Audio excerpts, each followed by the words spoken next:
Woo! That was an amazing ride. I mean, it's not that I've ridden in rain for the first time. I have done it before, but I used to stick to 40, 50. This is the first time I crossed the 100 km/h mark. And it was not ordinary rain, it was a very hard rain at that point of time. I really feel that I accomplished something, and I felt a lot of things today while riding, while risking my life with you guys. I really feel that while you're watching this video, you're experiencing it with me.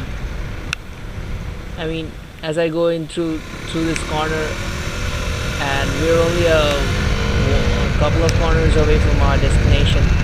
It's not like I wasn't scared today. I was scared. I was thinking about traction. I was thinking about my brakes. But today I felt something different. I felt as if someone was with me, as if someone was watching over me. And I don't know.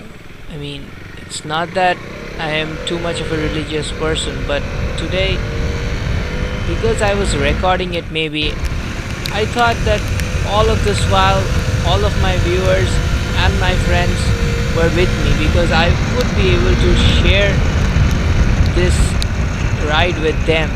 And I felt while riding that all of them were with me, and that's something I haven't experienced before, so it really feels special. Now, I've taken you guys here for a reason.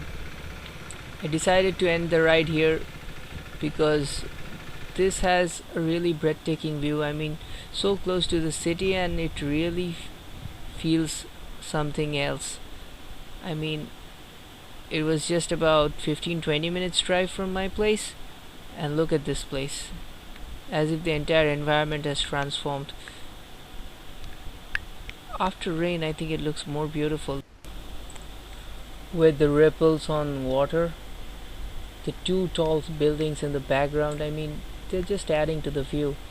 Maybe 10 years down the line, this place will be transformed and it will be all urbanized, but it is still pristine, and I'm glad to capture it and share it with you guys.